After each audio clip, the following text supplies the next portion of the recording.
Civil society Hyderabad کی جانب سے یوم یکجہتی کشمیر کے سلسلے میں ایک تقریب کا انعقاد کیا گیا۔ اس موقع پر حیدرآباد میں 5 فروری کو یوم یکجہتی کشمیر کے سلسلے میں ایک بڑی ریلی نکالنے کا فیصلہ کیا گیا۔ تقریب سے خطاب کرتے ہوئے بریگیڈیئر ریٹائرڈ عامر زاہد خان کا کہنا تھا کہ پاکستان اور بھارت دونوں ایٹمی طاقت ہیں اور مسئلہ کشمیر کے حل نہ ہونے تک خطے میں امن کا قیام ممکن نہیں۔ دونوں اس وقت ایٹمی طاقتیں ہیں، اور جب دو ایٹمی طاقتیں ہوتی ہیں تو ان کے درمیان جنگ کا طریقہ کبھی بھی روایتی نہیں ہوتا، بلکہ ہمیشہ غیر روایتی ہو جاتا ہے۔ اگر کسی ایک ملک کے پاس ایٹم بم ہو تو وہ اپنے دشمن کو بہت آسانی سے ذیل کر لیتا ہے۔ کیونکہ اس وقت ہندوستان اور پاکستان دونوں ایٹمی قوت ہیں، اس لیے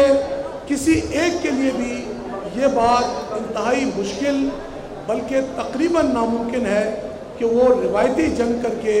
دوسرے کو زیر کر لے گا۔ اس طرح کے حالات میں ہمیشہ کوئی بھی طاقت دوسری اپنے طاقت کو غیر روایتی طریقے سے زیر کرنے کی کوشش کرے گی۔ اس کی آپ نے ابھی مثال دیکھی کہ جب بھی خدا نہ خواستہ اگر روایتی جنگ ہوئی، کیونکہ یہ سوالات اکثر ہماری عوام کے اور لوگوں کے ذہنوں میں اٹھتے ہیں،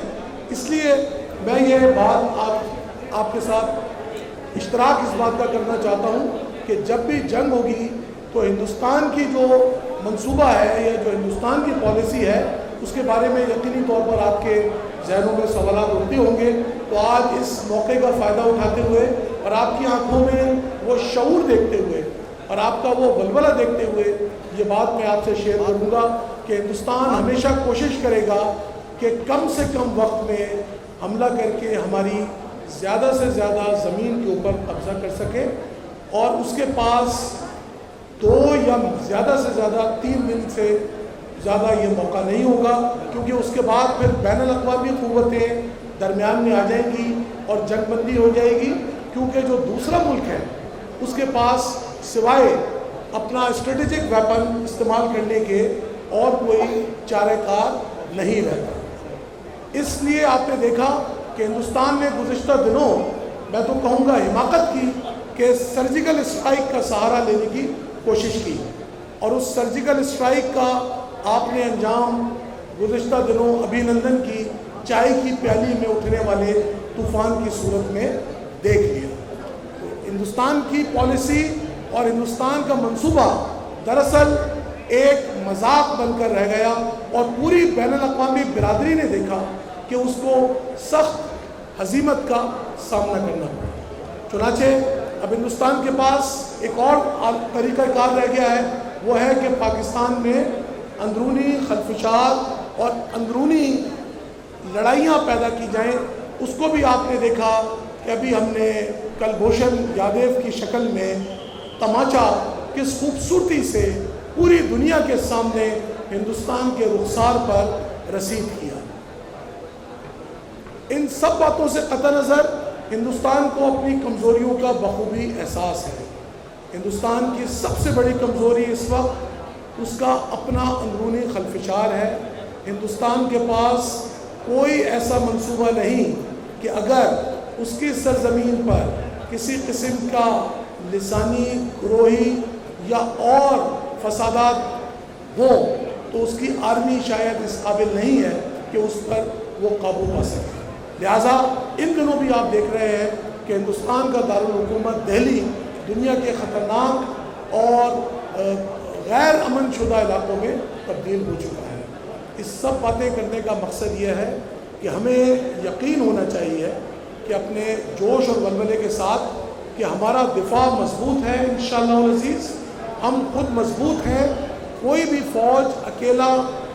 سرحدوں پر دفاع نہیں کر سکتی جب تک اس کے ساتھ اس ملک کے عوام شانہ بشانہ نہ کھڑے ہوں۔ اور مجھے یہ کہتے ہوئے میرا سینہ، میری چھاتی بہت زیادہ مضبوط ہو جاتی ہے، اور مجھے اپنا قد مزید بلند محسوس ہوتا ہے کہ پوری پاکستانی قوم پاکستانی فوج کے ساتھ سینے سے سینہ اور پیروں سے پیر ملائے کھڑی ہیں۔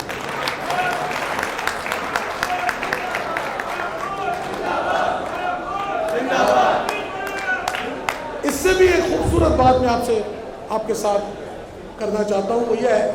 کہ میں نے پورا پاکستان دیکھا ہے۔ حیدرآباد سے زیادہ پاک فوج سے محبت کرنے والا شہر پوری پاکستانی سرزمین پر نہیں ہے۔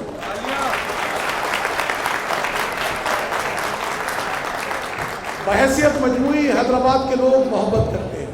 حیدرآباد کے لوگ آپس میں محبت رکھتے ہیں، حیدرآباد کے لوگ دوسرے علاقوں کے لوگوں سے پیار اور محبت کا اظہار کرتے ہیں، لیکن جو خصوصی لگاؤ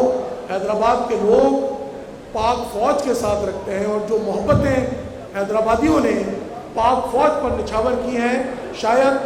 میں پاک فوج کے نمائندے کی حیثیت سے بھی اور حیدرآباد کے بیٹے کی بھی حیثیت سے میرا سا فخر دوہرا ہو جاتا ہے، دگنا ہو جاتا ہے۔ تو آپ سب لوگ سلام کے مستحق ہیں انشاءاللہ، اور آپ کا یہ وہ فخر بہت شکریہ، اور یہ جو آپ کا حیدرآباد کی فوج سے محبت ہے، یہ اس شہر کا ترہ امتیاز ہے، اور ستارہ امتیاز صرف مجھے نہیں ملا، یقین کیجئے آپ کی محبتوں نے یہ چیز ثابت کی ہے کہ یہ ستارہ امتیاز پورے حیدرآباد کو ملا ہے۔ یہ ستارہ امتیاز یاسر کو ملا ہے، یہ ستارہ امتیاز عریف کو ملا ہے، اس طرح کے جوانوں کو ملا ہے، یہ آپ کو ملا ہے، آپ کو ملا ہے، آپ کو ملا ہے۔ یاد رکھیے، جنگیں ہتھیاروں کے ساتھ ساتھ اقتصادی ترقی اور مالی مضبوطی سے جیتی جاتی ہے۔ جب تک ہم اقتصادی ترقی کی طرف دھیان نہیں دیں گے، ہم جنگ نہیں جیت سکتے۔ اب جنگ بظاہر بہت طویل ہے، مگر موقع بہت چھوٹے چھوٹے ہیں۔ سب سے پہلے میں آپ سے درخواست کروں گا کہ حکومت خواہ کسی بھی پارٹی کی ہو، یہ جو پالیسیز بنتی ہیں، منصوبے بنتے ہیں سنجیدہ موضوعات پر، یہ بہت سوچ سمجھ کر بنائے جاتے ہیں۔ بعض اوقات ان کو سمجھنے میں تھوڑی سی دقت یا مسائل پیدا ہوتے ہیں، لہٰذا ہمیں ہر صورت میں ہر وقت ہر حکومت کا کشمیر کی پالیسی پر ساتھ دینا ہے، کیونکہ بغیر فوج کی رضامندی کے کشمیر کے اوپر کوئی پالیسی نہیں بن سکتی، اور بغیر عوام کی مدد کے کوئی فوج، پاکستان فوج کشمیر کی جنگ نہیں لڑ سکتی۔ میری آپ سے چلتے چلتے درخواست یہ ہوگی کہ حیدرآباد کے بیٹا ہونے کی حیثیت سے مجھے کبھی کبھی تھوڑا سا ملال اور دکھ بھی ہوتا ہے کہ تعلیم کے معاملے میں ہم حیدرآبادی بتدریج پیچھے ہوتے جا رہے ہیں۔ اسی لیے وہ کہ میں ایک بہت ہی پیشہ ورانہ قسم کا میں نے زندگی گزاری ہے پاک فوج میں، لیکن میں نے اپنے آپ کو پیش کیا کہ میں تعلیمی میدان میں خدمت کرنا چاہتا ہوں، اور وہ خدمت صرف سب سے پہلے حیدرآباد اور ہمارے صوبہ سندھ میں مرتکز ہوگی۔ میں پاک فوج کا انتہائی مشکور ہوں اور آپ کی محبتوں کا امین ہوں کہ پاکستان آرمی کی طرف سے جو یونیورسٹی کا تحفہ حیدرآباد اور اس خطے کو دیا گیا ہے، اس کی فیسیں ہم نے کسی بھی سرکاری یونیورسٹی سے کم کر دی ہیں۔ چنانچہ خاص جامعہ کراچی ہو یا جامعہ سندھ جامشورو ہو یا شاہ لطیف جامعہ ہو، جو جامعہ نمل ہے اس کی فیسز ایم اے، ایم بی اے، ایم کام، ایم فل میں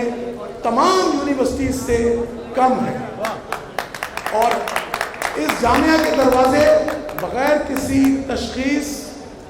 تخصیص، مذہب،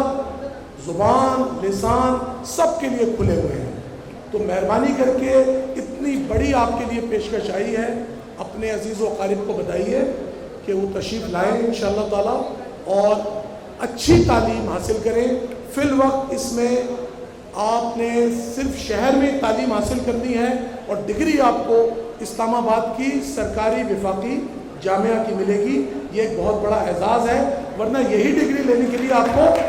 اسلام آباد جانا پڑے گا، صرف آنے جانے کا کرایہ ہی آپ دیکھ لیں، اور اس وقت آپ کو جامشورو تک بھی نہیں جانا پڑ رہا، آپ کو ٹنڈو جام بھی نہیں جانا پڑ رہا،